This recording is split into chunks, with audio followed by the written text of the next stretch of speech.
پڑھ رہے ہو وہ ایصال ثواب ہی ہے، وہ قبر میں ہی کام آئے گا. یعنی ان کا مقصد ہے میں تلاوت کروں اس نیت سے کہ اس کا ثواب مجھے ملے، تو وہ تو مل رہا ہے بھائی، وہ اور ثواب دنیا میں تھوڑی، وہ تو قبر میں جانے کے بعد ہی ملے گا. تو اس تکلف کی ضرورت نہیں ہے، پہلے کم ٹینشن ہے. میں نے اب تک 9000 مرتبہ کلمہ اور 9000 مرتبہ استغفار پڑھا ہے اور میں اپنے لیے رکھوں ہدیہ کر دوں. صحابہ سے ثابت نہیں ہے اس طرح کی چیزیں ایک دوسرے کی. آپ پڑھو بس، اللہ کی سے دعا مانگو، اللہ ثواب دے. زیادہ زیادہ یہ کہ اللہ اس کا ثواب فلاں کو بھی، پر کوئی پابندی نہیں ہے، پہنچا دے گا اللہ. کیا خیال؟ اس طرح قرآن پاک کا بھی پوچھنا ہے کہ میں اپنے لیے رکھوں یا مردوں کو بخش. اچھا خاتون ہے، میں روزانہ قرآن پاک پڑھتی ہوں، یا ایسا ہو سکتا ہے کہ ایک پورا قرآن پاک میں اپنے لیے رکھ لوں، دوسرا مردوں کو بخش دوں. آپ پورا قرآن پاک تسلی سے پڑھا کریں، اللہ سے دعا مانگا کریں، اللہ اس پر ہمیں عمل کی آگے نہ بڑھیں. یہ سے وہمی ہو جاتے ہیں. میں نے ایک صاحب کو دیکھا، وہ دعا ایسے مانگتے تھے، اے اللہ جو کچھ میں نے کہا سنا جو پڑھا، اے اللہ اس کا ثواب آدم علیہ السلام سے لے کے حضرت نوح علیہ السلام اور ابراہیم علیہ السلام، لوط علیہ السلام، فلانا فلانا تمام پیغمبروں کو ہوتے ہوئے صحابہ کرام، تابعین سے ہوتے چاروں امام، پھر چاروں سارے محدثین، امام بخاری اور جتنے محدثین عظام. ابے بھائی تو کیا کر رہا ہے یار؟ کہاں ثابت ہے اس طریقے سے دعائیں مانگنا؟ سمپل دعا مانگو، اے اللہ تو بس ہماری بگڑی بنا اور جو ہم نے نیکیاں کی ہیں اس کو قبول کر لے، بس کافی ہے. اور زیادہ زیادہ یہ کہ کوئی والد صاحب کا انتقال ہو گیا تو اللہ تو اس کا ثواب ہمارے والد صاحب کو پہنچا دے، بس ختم ہو گیا. اس سے زیادہ آگے نہیں بڑھو، ورنہ اس کی کوئی حد ہی نہیں ہے. ایسے رٹا لگاتے تھے مسلمین، مسلمات، مومنات، پورا وہ انہوں نے یاد کیا ہوا تھا. ایصال ثواب کیسے کریں؟ اپنے محروم کی کا نام لے کر ایصال ثواب کریں، یا کل مسلمین کے لیے ایصال ثواب کریں. بس مرحومین کا نام لے کے کر دیا کرو، اللہ اس کا ثواب فلاں کو. کیونکہ بعض علماء کی رائے یہ ہے کہ جب کسی کے لیے ایصال ثواب کیا جاتا ہے تو پھر اسی کو ملتا ہے، تقسیم نہیں ہوتا. بعض کی رائے اس قول کے مطابق پھر اسپیسیفک کسی خاص فرد کے لیے کر دیا تو ٹھیک. دیکھو حدیث سے صدقہ ثابت ہے، اس کو فوکس کیا کرو. افاتصدق عنہا، صحابی نے پوچھا میری ماں کا انتقال ہو گیا، کیا میں صدقہ کروں؟ آپ نے فرمایا ہاں. تو ابا کے لیے، اماں کے لیے صدقے کو فوکس کیا کرو زیادہ. صدقہ جاریہ، مسجد میں پنکھا لگا دیا، کنواں کھدوا دیا، غریب کو کھانا کھلا دیا چپکے سے. غریب کو یہ نہیں بتاؤ ابا کے لیے کھلا رہا ہوں صدقہ، وہ چاہے گا سب کے ابا مرے تاکہ مجھے روٹی روز. بس ثواب میں صدقہ کرو، نیت یہ کہ اس کا ثواب فلاں کو پہنچے. مسجد میں دریاں بچھا دی، اس کا ثواب فلاں کو. یہ اچھا طریقہ ہے. کسی مدرسے میں تعاون کر دیا، مدرسہ بنا دیا. یہ جو فوجی فاؤنڈیشن ہے خاتون نے بنایا اپنے شوہر کے ایصال ثواب کے لیے، اتنی بڑی خدمت ہے. پورا ہاسپٹل بنا دیا کہ اس کا ثواب ہمیشہ کے لیے ایک چلتا پھرتا.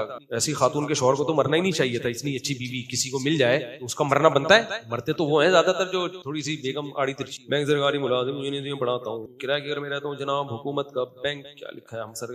یار لمبے سوال نہ پوچھا کرو، بینک سے پیسے نہیں. پھر آپ اچھا یہ جی پی فنڈ جائز ہے، یہ اضافے کے ساتھ ملتا ہے، وہ بھی جائز ہے، وہ سود نہیں ہے. کیا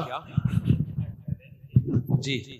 اچھا نہیں، یہ تو جائز نہیں، کیونکہ وہ آپ کو ایڈوانس جو بھی سیلری کا ٹائم آیا نہیں اس نے دے دی، یہ تو لون دے دیا اس نے اور اس پہ زیادہ کاٹ رہا ہے تو یہ سود ہے. اگر ایڈوانس سیلری ہے تو کٹوتی کس بات کی ہو؟ اچھا ایڈوانس میں کم سیلری ہے پھر جائز ہے، وہ کٹوتی نہیں ہے اصل میں، وہ سیلری ہی کم دے رہے ہیں. یہ ایسے ہی ہے جیسے قسطوں کے کاروبار میں کیش پہ قیمت کم ہوتی ہے، قسطوں پہ زیادہ ہوتی ہے، لیکن اسی وقت طے ہو جاتا ہے، پھر تو اشکال نہیں ہونا چاہیے اس میں. پھر بھی میں وہ ان کے ورڈ یوز کرنے سے کچھ نہیں. زمزم کو شراب کہنے سے شراب نہیں بن جاتی، شراب کو زمزم کہنے سے وہ زمزم نہیں. بخاری شریف و مسلم شریف کو صحیحین کیوں کہتے ہیں؟ اس لیے کہ ان کی تمام حدیثیں صحیح ہیں، امت کا اس پر اجماع ہے.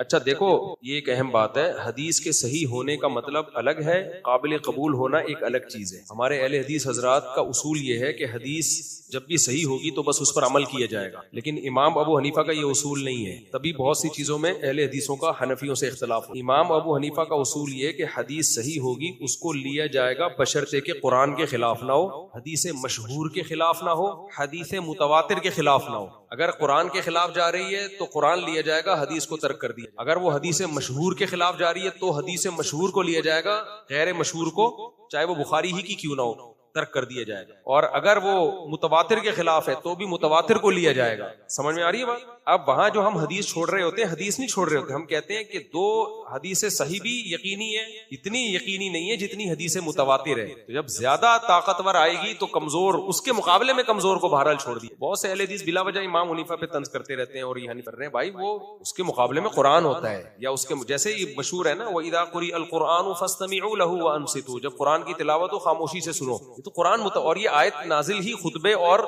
نماز کے بارے میں نازل ہوئی. اس لیے امام صاحب نے کہا جب امام تلاوت کر رہا ہوگا تو پھر صورت ہی نہیں بنتی سورہ فاتحہ پڑھنے. امام خاموش ہو تو پھر اس میں حنفیہ کے دونوں قول ہیں کہ مقتدی پڑھے گا یا نہیں پڑھے گا، دونوں قول ملتے ہیں. راجح یہی ہے کہ اس میں بھی نہ پڑھے، کیونکہ دوسری حدیث ہے من کان لہ امام فقراءۃ الامام لہ قراءت، اس حدیث کو فوکس کیا. بہرحال وہ ایک الگ ٹاپک ہے، لیکن بہت ساری حدیثوں کو اس لیے چھوڑا کہ وہ قرآن کے مخالف جا رہی اور یہ حدیث مشہور یا متواتر کے.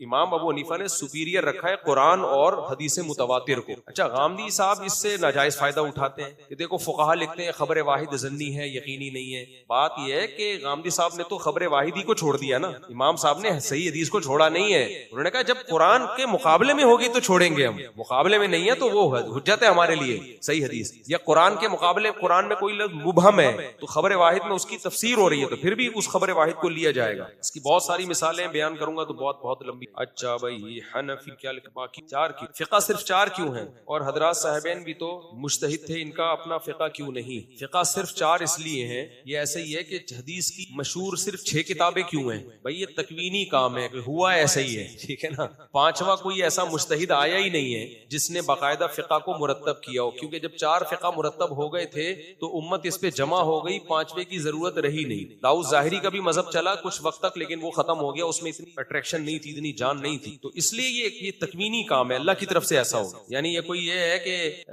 حدیث کی اتنی کتابیں کیوں ہیں؟ بھائی لکھی جتنی ہیں اتنی ہوں گی نا، اس سے زیادہ ہے نہیں. اب کوئی مزید کتاب لائے گا وہ نہیں قبول کی جائے گی. اسی طرح 4 فقہ امام ائمہ مجتہدین نے مرتب کر لی، امت نے اسی کو مان لیا. اب اس کی ضرورت نہیں رہی کسی 5، کیونکہ وہ سب کچھ اسی 4 میں آ گیا، اس لیے ضرورت نہیں رہی. وہ اہل حدیث حضرات نے میرا وہ کلپ بہت چلایا، میں نے کہا بھائی آپ بھی 5واں فقہ مرتب کر لیں قرآن و سنت سے. وہ جہاں 4 ہیں ہم 5واں بھی مان لیں گے، لیکن کوئی مرتب تو کریں نا، کوئی ترتیب تو ہو نا. اہل حدیث میں تو ہر شخص کی ایک الگ رائے ہے، وہ الگ فتویٰ، وہ الگ، اس سے تو امت کا بیڑا غرق ہو جائے گا. تو اس کا وہ حضرات جواب دے رہے ہیں کہ ہمارا فقہ تو پہلے ہی ہو چکا ہے، ہمیں تو فقہ شقہ کی ضرورت ہی نہیں، ہم تو قرآن و سنت کو مانتے ہیں. بھائی یہ امام حنیفہ کیا تورات انجیل کو مانتے تھے؟ انہوں نے قرآن و سنت ہی سے ریٹن فارم میں ترتیب سے مسائل لکھ لیے، اس کو فقہ کہتے ہیں. تو آپ کی بھی تو فتوے کی کتابیں ہیں نا، اسی کو تو ہم فقہ کہہ رہے ہیں. آپ نہ کہیں تو یہ نام کا اختلاف ہو گیا نا. تو آپ ایسے قرآن و سنت ہی سے مسائل نکال کے آپ بھی کتاب الوضو، کتاب طہارہ سے لے کے اذان اور یہ ساری جیسے فقہ کی تفصیل ہے، ہر چیز ہمیں فقہ کی کتاب میں ملتی ہے. تو آپ کو اگر ان 4 پہ اعتماد نہیں ہے تو آپ ایک 5ویں چیز مرتب کر کے لکھ لیں. اس میں کوئی یہ ایسا بات، یہ تو فیور دے رہا ہوں میں اہل حدیثوں کو، یہ مرتب تو ہونا تاکہ ہم کہیں اس مسئلے میں اہل حدیث کی یہ رائے ہے. تو رائے نہیں ہو تو وہ وہاں کا اہل حدیث کی کچھ ہوتی ہے، وہاں کی کچھ ہوتی ہے، وہاں کی. تو عوام کو ایسے تھوڑی بے لگام چھوڑا جا سکتا ہے کہ اپنی مرضی کے جس مفتی پہ چاہے عمل کر لو. تو اہل حدیث اس کا جواب دیتے ہیں ہم جس کی بات ہمیں قرآن و سنت کے زیادہ قریب لگتی ہے ہم اس کی بات کو لیں. یہی تو کہہ رہے ہیں جس کی بات قرآن و سنت کی زیادہ قریب لے اس کو لے کے اپنی فقہ میں شامل کر لیں. سمجھ میں آ رہی ہے؟ وہی ایک مرتب کریں جو آپ کو زیادہ اچھی لگ رہی ہے، کچھ اور نہیں کہہ رہے، وہی کہہ رہے ہیں. تو کہہ رہے نہیں ہماری جو ہے نا وہ مرتب ہوئی یا ہے ہی نہیں، ہمیں ضرورت ہی. پھر وہ یہ بھی جواب دیتے ہیں کہ صحابہ کرام سے پہلے کون سا فقہ مرتب، 4 اماموں سے پہلے کون سا فقہ مرتب. بالکل ایسے ہی ہے جیسے منکرین حدیث کہتے ہیں کہ حدیث کی کتابیں بعد میں ہی ہیں. صحابہ کے دور میں حدیث کی کتنی کتابیں؟ اگر آپ کو ایک کتاب تھی تو یہ والی تو نہیں تھی نا، پھر بھی بخاری مسلم تھوڑی تھی. ابو بکر کے دور میں تو قرآن بھی مرتب شکل میں نہیں لکھا گیا تھا، جب ضرورت ہوئی تو لکھا گیا. تو ایسے ہی جب امت دنیا میں پھیلی ہے تو اسلامی قانون کو بھی A to Z مرتب ہو کے لکھا گیا. امام صاحب کے شاگرد، اچھا یہ بھی کہتے ہیں امام حنیفہ کی کتاب ہی نہیں ہے. اس سے کیا فرق پڑتا ہے اگر ان کے شاگردوں نے ان کتاب لکھ کے ان کے اقوال کو جمع کر لیا؟ تو اس میں کیا ہے؟ بیکار باتوں میں الجھایا جاتا ہے بلا وجہ. امام صاحب کی کتاب ہی نہیں، کوئی فرق نہیں پڑتا کتاب میں. ان کے شاگرد، ان کی تحقیق تو ہے نا. امام محمد نے 6 کتابیں لکھی ہیں جو آج تک چلی آ رہی ہیں، تو وہ اس میں امام حنیفہ کے اقوال بھی ہیں، امام یوسف کے بھی ہیں، امام محمد کے، اور دلائل سے ان کے تجزیے بھی ہیں. پھر اس پہ بہت کام ہوا ہے، تو پوری خلافتیں چلی ہیں اس پہ. میرا یہ مطالبہ جو اہل حدیث حضرات سے ان کے فیور میں ہے کہ بھائی ہم مان لیں گے. بہت سے کیونکہ دیوبند برتتے ہیں اہل حدیث کے بارے میں، ان کو اہل سنت سے خارج کر دیتے ہیں. ہم تو خارج نہیں کر رہے، لیکن کہہ رہے ہیں امت کو بے لگام نہیں ہم ہونے دیں گے. وہاں سے فتوا، وہ بہت سے اہل حدیث مجھ سے فتوا لے رہے ہوتے ہیں، مجھ سے پوچھ رہے ہوتے ہیں. میں کہتا ہوں مجھ سے کیوں پوچھ رہے ہو بھائی؟ کہہ رہے بھائی ہمیں جہاں سے، یہ تو نہیں بات ہوئی نا جہاں سے بھی مل جائے. کہتے ہیں ہمیں جو قرآن و سنت بیان کرے گا. آپ کو اگر یہ پتا چل رہا ہے کہ یہ اس کی دلیل صحیح ہے، اس کی دلیل غلط ہے، تو آپ خود مجتہد ہیں. پھر تو آپ کو کسی سے فتویٰ لینے کی ضرورت ہے ہی نہیں. آپ تو پھر خود بخاری سامنے رکھ کے فیصلہ کرو نا. آپ کیوں ایک وراثت کا مسئلہ یہ قرآن دیکھ کے نہیں بتا سکتے، مفتی کی ضرورت پڑتی ہے. آپ سورہ نساء میں یوصیکم اللہ فی اولادکم پورا رکوع ہے وراثت کی، اللہ نے مسائل بیان کیے ہیں. آپ کے ابا جب مرتے ہیں تو کیوں مفتیوں سے رابطہ کرتے ہو؟ قرآن کا ترجمہ پڑھو نا، بولو اللہ نے صاف بالکل واضح بتایا، پھر بھی نہیں سمجھ میں آتا پبلک کے. اس سے پتہ چلتا ہے قرآن میں جو مسائل کا علم ہے وہ آسان نہیں ہے. یہ جو قرآن نے کہا ہے نا وَلَقَدْ يَسَّرْنَا الْقُرْآنَ لِلذِّكْرِ فَهَلْ مِن مُدَّكِرٍ، ہم نے قرآن کو آسان کر دیا ہے. تو اس میں اللہ نے خود بتا دیا نصیحت کے لیے آسان کر دیا ہے قرآن کو. نصیحت، واضح و نصیحت کی باتیں آسان ہیں، جنت جہنم اور رشتہ داری جوڑنا، صدقات و یہ آسان ہے. مسائل آسان نہیں ہے قرآن میں. یقین نہ آئے تو طلاق کے مسائل نکال لو، پتہ چل جائے گا، دماغ سیٹ ہو جائے گا آپ کا.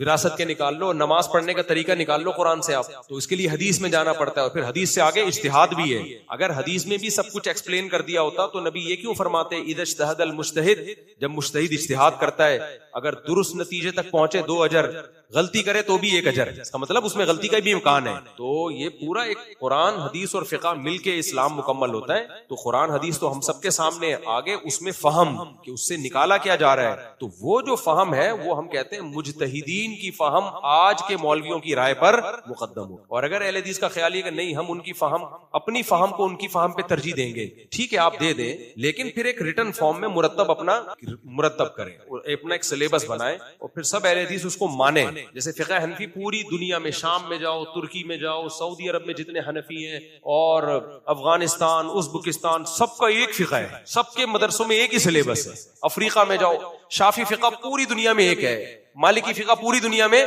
یہاں سے چند مسائل میں اختلاف ہوتا ہے جو جدید ہے، قدیم میں تو نہیں ہے اختلاف. اور اگر اختلاف ہے بھی تو یہ پتا ہوتا ہے اس میں فتوے والا قول کون سا ہے. کتابوں میں تو بہت اختلاف ہے لیکن فتویٰ ایک پر ہی ہوگا. لیکن اہل حدیث حضرات میں ہر آدمی مجتہد بنا ہوا ہے. وہ 3 سال پڑھ کے بھی، میں افریقہ گیا 8 سال وہاں پڑھا رہے ہیں، تو وہاں بھی کچھ اہل حدیث کے مدرسے ہیں جو اہل حدیث کی نہیں کہتے اپنے آپ کو، وہ وہیں کے کچھ الگ ہی چیزیں ہیں، وہ بھی ڈائریکٹ کہتے ہیں. وہ 3 سال میں مجتہد بنا رہے ہیں. ہمارا 8 سال میں مجتہد نہیں بن رہا، وہ فقہ کا پابند ہے.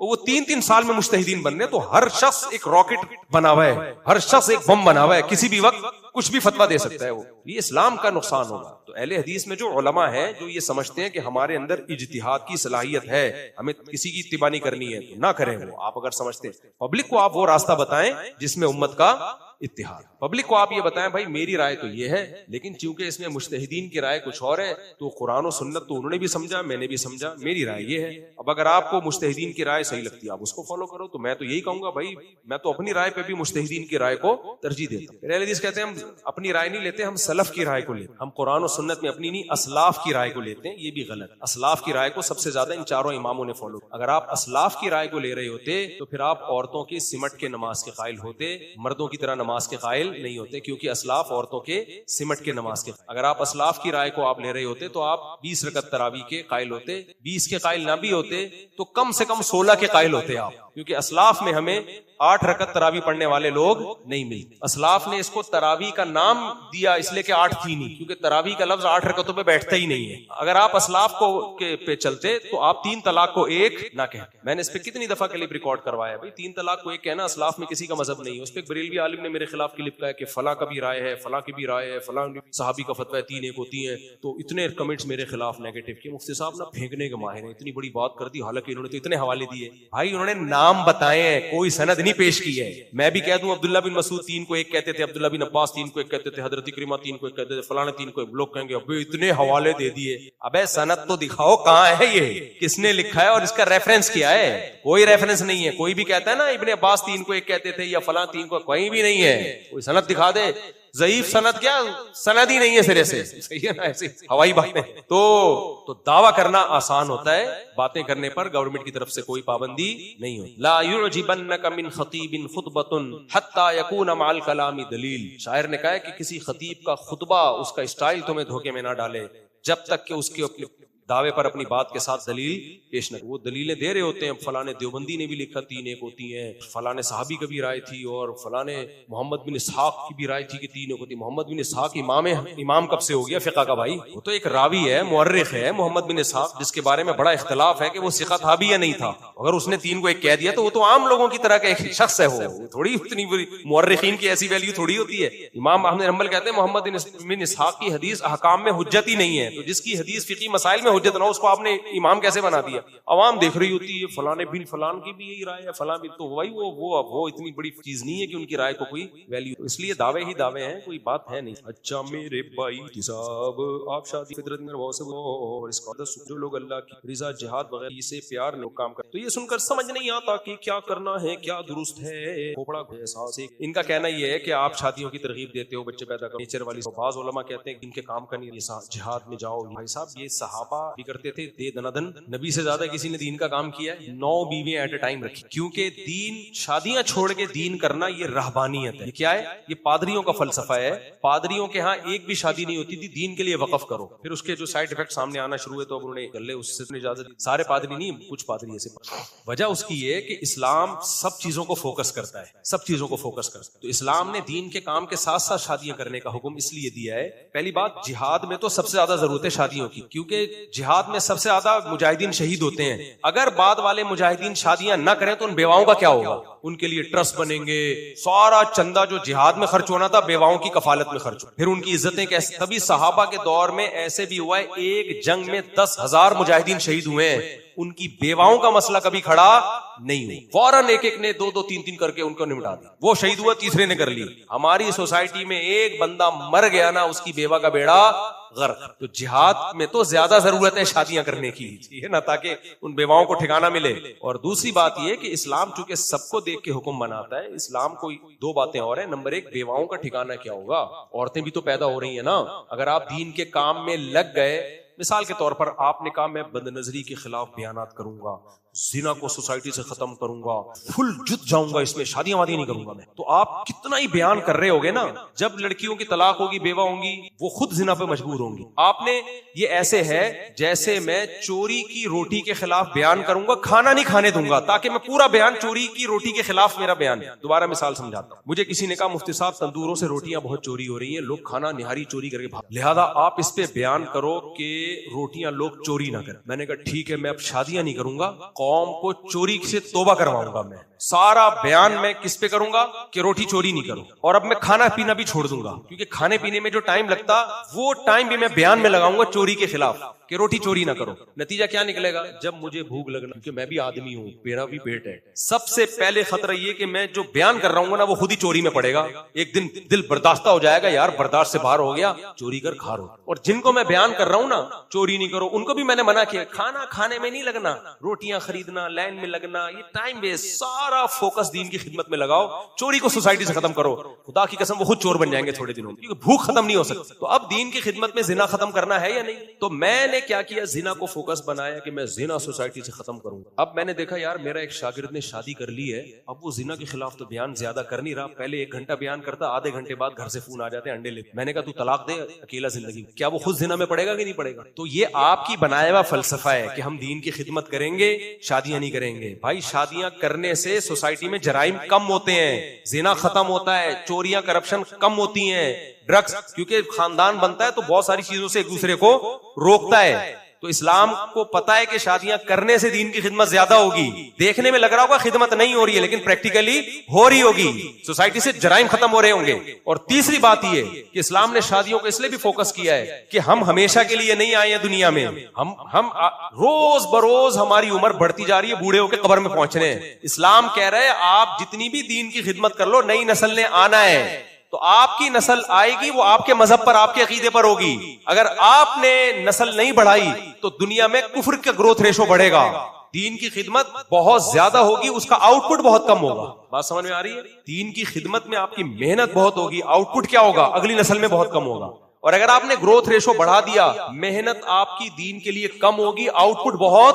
ابھی مجھے ایک بات بتاؤ, اتنے سارے لوگ جو ہم مسلمان ہیں, پاکستان میں کتنی آبادی ہے؟ بس یہ بات کر کے بیان ختم کر رہا ہوں. 24 کروڑ. ان میں سے کتنے کروڑ مسلمان ہوں گے؟ 20 کروڑ تو مرے سے مرے ہوں گے ہی نا. یہ 20 کروڑ مسلمان کیا یہ کنورٹڈ ہے؟ پتہ ہے کیوں ہے؟ ہمارے ماں باپ نے شادیاں کی اور بچے پیدا کیے, اس لیے. سمجھ رہے ہو؟ اگر وہ اتنی نسل نہ بڑھاتے, دین کی خدمت میں لگے رہتے, آج ہم 10 کروڑ ہوتے. اور غیر مسلم اور مسلم کا ریشو کچھ وقت کے بعد جا کے برابر ہو جاتا. اسلام چاہتا ہے ریشو کس کا زیادہ رہے, کیونکہ آبادی میں جس کا ریشو زیادہ ہوگا کلچر اسی کا چلے گا. آبادی ایک بہت بڑی پاور ہے, تبھی تو سیاستدان لوگ اپنے لوگوں کو بڑھانے کی کوشش کر رہے ہوتے ہیں. سمجھ رہے ہو نا؟ Vote bank. کراچی میں گورنمنٹ نے کہا کہ یہاں 1.5 کروڑ لوگ ہیں, پورا کراچی چیخ اٹھانا, اب ہم لوگ 3.5 کروڑ ہیں, تم جھوٹ کیوں بول رہے ہو 1.5 کروڑ ہیں؟ تو کراچی والے کیوں بتا رہے ہیں کہ ہماری آبادی زیادہ ہے؟ بھائی آبادی زیادہ ہوگی تو ہمیں مانا جائے گا کہ ان کے حقوق بھی کیا ہیں, زیادہ ہیں, ان کی پاور بھی کیا ہے, زیادہ ہے. تو یہ دنیا اس پہ آئی ہے ہمارے والے چونکہ دم ہلانے والے ہیں, پتہ ہی نہیں دنیا میں ہو کیا رہا ہے. تو اس لیے اسلام نے یہ بھی کہا ہے کہ بھائی تم مر جاؤ گے, آگے بھی نسل ہوگی تمہاری, تو کل ہم, میرے باپ شادی نہ کرتا, اولاد نہ ہوتی, میں تھوڑی دین کی خدمت کر رہا ہوتا, میں تو 30 نمبر پہ پیدا ہوا ہوں. تو 2 بچوں کے بعد اگر میرے والد کے اولاد نہ ہوتی تو میں تو نہیں آتا. اور میرے والد صاحب دین کی پوری فوکس کر کے نا کہ 2 بچے ہی اچھے دین کی خدمت کرو. والد صاحب کے دنیا سے جاتے ہی وہ دین کی خدمت بھی کیا ہو جانی تھی, ختم. میرے والد صاحب نے تھوڑی خدمت کی, تبلیغ میں وقت لگایا, اتنے بچے ہوئے, ایک کو عالم بنا دیا. تو اب رزلٹ کے اعتبار سے خدمت کم ہو رہی ہے زیادہ ہو رہی ہے. تو بھائی کام تو لوگ کرتے ہیں, تو لوگ مارکیٹ میں آئیں گے تو کام ہوگا, گروتھ ریشو کم ہوگا تو کام ہی نہیں ہوگا. ورک کی ڈیفینیشن کیا ہے؟ ورک جو نیچر کام کر رہی ہوتی ہے نا اس کو ورک نہیں کہا جاتا. ورک جو بندے کام کر رہے ہوتے ہیں اس کو ورک کہا جاتا ہے, سمجھتے ہو؟ تو ورک زیادہ ہوگا تو فیکٹریوں کے پہیے بھی گھومیں گے, اور ورک کرنے والے گدھے گھوڑے ہوتے ہیں, انسان ہوتے ہیں. انسان ہوتے ہیں تو وہ گدھے گھوڑوں کو بھی صحیح استعمال کرتے ہیں. اگر انسان نہ ہو تو گدھے بھی اپنی مرضی سے جا رہے ہوتے ہیں. میں نے جنگل کے گدھے دیکھے ہیں, زیبرا جس کو کہا جاتا ہے, اتنے آرگنائز گدھے. یہ آپ جمع کرا دیں, میں تسلی سے پڑھوں گا اس کو, پھر آپ زبان سے بتا. بلیاں رکھی ہوئی ہیں, نہیں بچے پر باپ کی اطاعت لازم ہے, تو چاہیے نکالے. نہیں بچہ غلط کر رہا ہے, اگر ابا کو گھر میں بلیاں پسند نہیں ہے تو بچے پر لازم ہے کہ وہ گھر سے باہر نکلے, بچے سمیت بلیوں کو گھر سے باہر. تھیلے میں بچہ بھی ڈالیں, بلیاں بھی ڈالیں, پہاڑ پہ رکھے, تو پھر تو ہم کیا کریں؟ بچہ آپ کو میرے پاس لے آئے, میں اس کو تھیلے میں ڈال کے بلیوں کے ساتھ ہی لے. جب باپ کا بھی اٹھا رہا تو میرا تو بچہ ہی نہیں ہے, جب باپ کی نہیں سن رہا تو میری کہاں سے؟ میں دعا کر. یہ بڑا اہم سوال ہے. کہہ رہے ہیں اگر مسلمان برحق ہیں, پوری دنیا میں عیسائیت زیادہ, تو یہ اس کی علامت نہیں ہے دنیا میں زیادہ عیسائیت کا ہونا کہ آپ برحق. کہنے پہلے اس اصول کا صحیح ہونا تو ثابت کرو کہ دو دنیا میں زیادہ ہوتا ہے وہ برحق ہوتا ہے. یہ کوئی پیمانہ تھوڑی ہے. دنیا میں چور زیادہ ہیں یا نیک لوگ زیادہ ہیں؟ دیکھو کتنے ملکوں میں لائٹ چلی جاتی ہے نا جن کو ہم بڑا نیک سمجھتے ہیں, دنا دن چوریاں شروع. شرابی زیادہ ہیں یا شراب سے بچنے والے زیادہ ہیں؟ پورا دنیا کا غیر مسلم اس میں, کیا شراب صحیح ہے؟ دنیا میں نکاح کرنے والے زیادہ ہیں یا زنا کرنے والے زیادہ ہیں؟ اب زنا کرنے والے زیادہ ہو گئے. کیا زنا کرنا ٹھیک؟ یہ کوئی دلیل ہے ہی نہیں. اور دوسری بات, عیسائیت دنیا میں زیادہ ہے لیکن پریکٹسنگ عیسائی دنیا میں 4-6 بچے ہوں گے. صرف اتنے عیسائی ہیں کہ ہم یعنی کرسچن ماں باپ کے یہاں پیدا ہوئے, منہ سے بولتے بھی نہیں اپنے آپ کو عیسائی,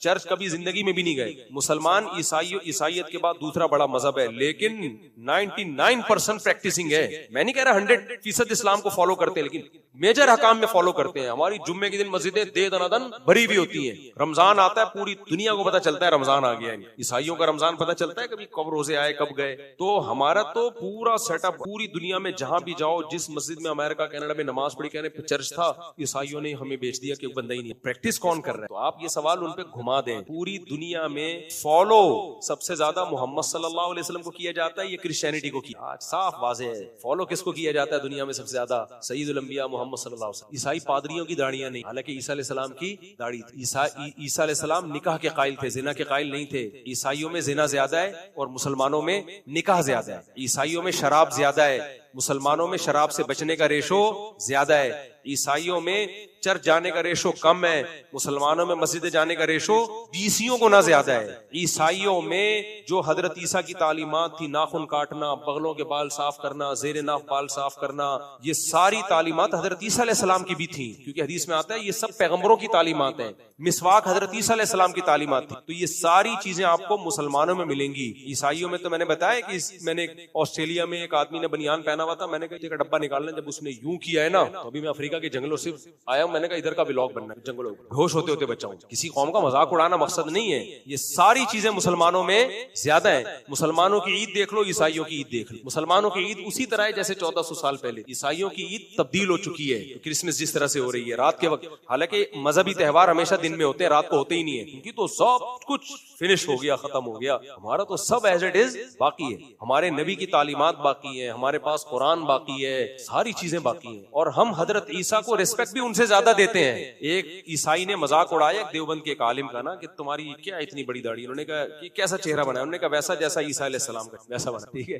تو پریکٹسنگ عیسائی تو بہت تھوڑے سے, ابھی میں نے وہ ایمش قوم ہے نا امریکہ کی, ان کا ولاگ تھوڑے سے روک رہ گئے پریکٹسنگ. پھر بھی ہم عیسائیت کو دوسروں کی نسبت فیور دیتے. اسلام کے سب سے زیادہ قریب اگر کوئی مذہب ہے تو وہ عیسائیت. اور عیسائیوں میں قرآن نے ان کی تعریف بھی کی, ان کا دل نرم ہوتا ہے, ان میں اسلام میں کنورٹ ہونے کا ریشو سب سے زیادہ ہے. یہ دل بھی اسلام کا ہے. تو اس لیے پروپیگنڈے کی بات, کاکڑ زئی ہمارے بہت سے رشتے دار یوسف کی کہتے ہیں ککے زئی ناگار ہو نہیں, ماں باپ کو ظلم کرنا یہ بہت اہم بات ہے. ماں باپ بیلنس نہیں کرتے, بعض ہر تیسرے گھر کا مسئلہ ہے. کسی کو ایسا سوتیلا بنا کے رکھا ہوا ہوتا ہے, پھر